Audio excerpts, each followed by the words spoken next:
sandy shores here at Seaworld. My name's Tiana. I'm one of the very, very lucky marine animal specialists that get to work with our animals every single day. Now, if you're here and you want to have a listen, please do. If you've been to SeaWorld before and you are expecting a big, grand dolphin show, you're probably not going to get what you came here for, but that's alright. Our big stadium at the back is currently under a bit of construction, so we're making the stage a bit better up there at the moment. So while the show can't happen at the back of the park, we thought we'd put on a little bit of a presentation for you guys. So it's a bit more of an educational talk. We're just going to have a bit of a session like we would do if I wasn't on microphone. And I'll just talk you guys through a bit of what we do here at SeaWorld. So here at the front pools, we've got our Pacific inshore bottlenose dolphins, or Tursiops aduncus, if you're a nerd like me and you like the scientific names. And the girls I'm going to introduce you guys to, there's 5 of them in this pool, in this pod at the moment. And our 2 lovely ladies out in the pontoon out there, Bridge and Evie, have just started our session. The way we start a session with our dolphins is we shake this little thing under the water. It's what we call our recall, and that lets the dolphins know that we have some yummy fish and we'd like to start a training session. So they shook that little thing under the water, and pretty much we should have 5 lovely ladies showing up to the party. It looks like they're all over there. So we have Hallie and her daughter Tallulah, Zipper and her daughter Melody, and then the little foster kid Kyra, who I'm going to introduce you guys to in a little bit. Now this is not just the recall that starts our session, it's also how we move the dolphins around the pool as well. So in a second, George over there is going to shake it under the water, and Bridgie is going to tell the dolphin he's hanging out with, seems like Hallie, I think it is. Bridge selected Hallie and pointed. Hallie's got to listen to that clicking sound and know who she's going to. So if she gets it correct, she's going to pop up with George and not with me. So they have really great hearing and they can pinpoint exactly where that sound is coming from. So when the ladies are ready out there, they're probably going to send me Kyra as well. So Kyra's the little foster kid. So I actually can't see her little face right now. So she may or may not be being polite to Bridgie out there. Sure. I'm going to get to Lulu instead. So this is little lovely Lulu. She's going to come over and say a nice little hello to you guys. So she's coming on over. Here she is. Hi, Lulu. So she's going to give you guys a nice little hello. Hello, everybody. Now, she does sound a bit like a duck, but all of those sounds do actually come right out of the blowhole on top of her head. So that is where she makes all of her noises. Sorry, the microphone's a bit scary, isn't it, Mum? So all of those sounds come out of the blowhole on top of their head. Good job, little lady. Alright, she's going to do a bit of showing off for you guys out in the middle. Have a little look. She's going to do a nice, lovely little bow out there for us. Woo! Good job, Tallulah. Now, you might have heard that I blew that whistle. So we've got the recall. The recall says, come here. The whistle says, good job. So anytime when we're training and the animal does what we like, we blow that whistle. In training terms, we call it a bridge. It bridges the gap between when they've done the correct thing and when they receive their reinforcement. So the reinforcement could be something like fish, which they really like. Could be pats, could be a toy, could be ice, could be anything that the dolphins find reinforcing that might encourage that behaviour in the future. Now, a common question I get asked all the time is, why do we train? Why do we train the dolphins here at SeaWorld? Are they just made to perform all the time? Well, training serves lots of really, really important purposes. So earlier, Tallulah did a bow. Now she's going to go do a breach. All of these high energy behaviours are really, really great for exercise. Where'd she go? There she is. That was nice and high. Good job, Lulu. Beautiful. So all of these high energy behaviours are really great at getting our dolphins to be able to exercise. So making sure that their muscles are really strong, their hearts are nice and healthy, they're getting the blood pumping, just like us going to the gym. So exercise is one of the really big things that we do here and that we use training for, to be able to move the dolphins around the pool, get their blood pumping, all of that kind of thing. One of the other things that we do and we use training for is not just for physical health, but also for mental health. So it's really great to be able to give our dolphins lots of different cognitive challenges, isn't it, Tallulah? Tallulah's actually one of our really, really smart little ladies. So she's learning a couple different cognitive challenges.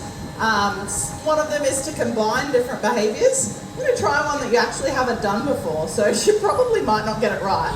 But we're going to see whether she can do a rinse and a vocal at the same time, but do it over there. Do you reckon you can do that, Lulu?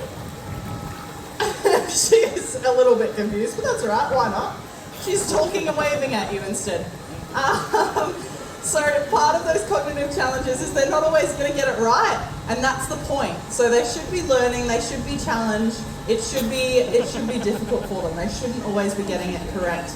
Otherwise, whatever we're asking them to do isn't challenging enough. So she's trying really hard though, she's almost close. And this is something I haven't asked her before. So it's not surprising that she didn't get it correct because I haven't quite asked it from her before. But you tried very hard, yeah you did. You did. If we go a little bit deeper, we might be able to try a different one that you have done before. But these mental cognitive challenges, really, really important because it does get them thinking. Can you do that one over there? Let's see if you can do that one over there. There we go. What about over that side? Can you do it over that way? Woo! So that one's quite good because she's actually got to remember what I've asked her to do and go and do it somewhere else. So it's not super complex to us, but obviously I can't speak English to her. So a lot of it is based on a language that we have formed by building those hand signals, making sentences with those hand signals, and getting her to remember what it is that we've pretty much said through that whole kind of sentence of sign language. So cognitive challenges is a big one that we do all the time here at Seaworld. And then of course we got husbandry as well. Evie, did you want Tallulah back? You want her back?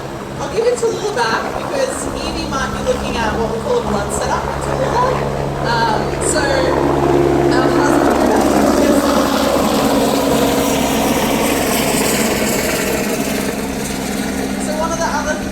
That we train here at Seaworld, a big one is that we attempt to get our dolphins to voluntarily participate in their own healthcare.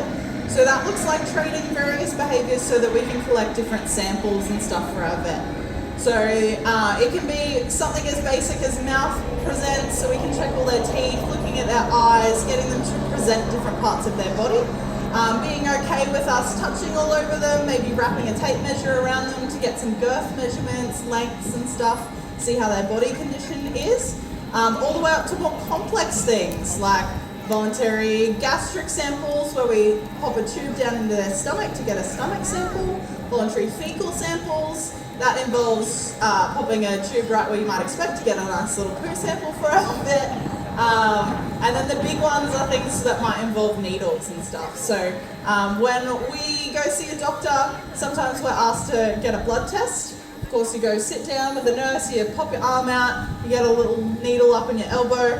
Hopefully you're polite to your nurse and you don't knock her out in the process. So pretty much we do a similar thing with our dolphins. We train them to hopefully give us their tail. George, who do you have over there? Yeah, pass me Kyra. Alright, so I'm going to get a little Kyra over. So pretty much what we do, we'd normally do it sitting on the pontoon or the platform over there. But what we do is we ask our lovely animals to present their tail fluke to us. Sit nice and still. And then having a look at that tail fluke, there's actually a lovely vein that runs up and down their lovely tail flukes here. And hopefully they're going to sit nice and still long enough for us to be able to pop a little needle into that blood vessel and get a nice blood sample for our vet. And of course we can swab it, and we give them lots and lots of yummy fish as a thank you for doing that. Sadly I can't sit them down and explain to them why we're sticking them with a needle. Not like we can explain to you guys if you need a blood sample why we need it. So we have to really, really rely on a bunch of trust and rapport with our animals, and of course the lovely reinforcement or yummy fish that we have too. So allowing them to participate in their healthcare by choosing to be a part of it makes it way less stressful on the animals and way safer for us too. If you've ever taken your dog or cat to the vet and needed to restrain them or hold them down for something, it can be quite challenging. So imagine needing to do that for a dolphin. Not necessarily that easy. So it is way, way better when we can train the animals to participate in that as well. Hey, good job, little Kyra. So plenty of reasons why we train here at Seaworld, but basically it's all about making sure that we can do our best possible to provide the animals with positive welfare, as stress-free as possible, as many natural behaviours as we can, and pretty much make their life the best that we possibly can. That's why we train here at Seaworld. Now I do have little Kyra with me, so I'll quickly introduce you guys to her, because if you're bored by everything else that I've said, at least you'll get to meet little Kyra. So she's our smallest dolphin here at Seaworld. She only weighs about 100 kilos. Very small. She's very easy to tell apart from the other dolphins because she's got plenty of scarring all over her body because she is one of our little rescues. So she was rescued because she managed to get herself stuck on one of the drumline hooks just off Main Beach. So if you haven't heard much about the shark control program in Queensland waters, you might have heard about the shark nets. It's a hot topic at the moment in whale season. But there's also a bunch of drumline hooks along the coast as well that are baited to try and catch and kill sharks out there too. They catch a lot of other things, not just sharks. But anyway, Kyra managed to get that hook in under her ribs somehow. So she was pretty much stuck with that hook in her side. So we did go out and manage to get her off that hook, but she needed surgery, so we brought her back to Seaworld. This is where that hook went in. For those of you that are close enough, you can probably see those two big scars on her side there. But unfortunately, she was too young to be released without mum, and we couldn't reunite her with mum out in the wild. So instead, she was fostered by some of our older females here at Seaworld, and is going to live out her days here. But she's a very strong little kid. She's got a big scar on her back, which we're assuming is a shark bite as well. So she's definitely done well to survive her ordeal young in life.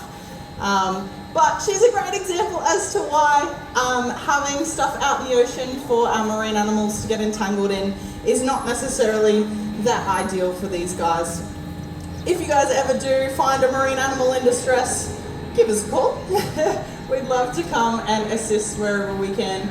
And we appreciate you guys coming to SeaWorld today because part of the proceeds of your tickets do go towards our Research and Rescue Foundation. So check out our Instagram or Facebook or whatever if you want to find out a bit more information about what we do. Or ask me after the presentation. I'm going to turn the microphone off and I'm going to walk up and down the beach. So if you guys have any questions at all, definitely wave me down and I'll come chat to you guys.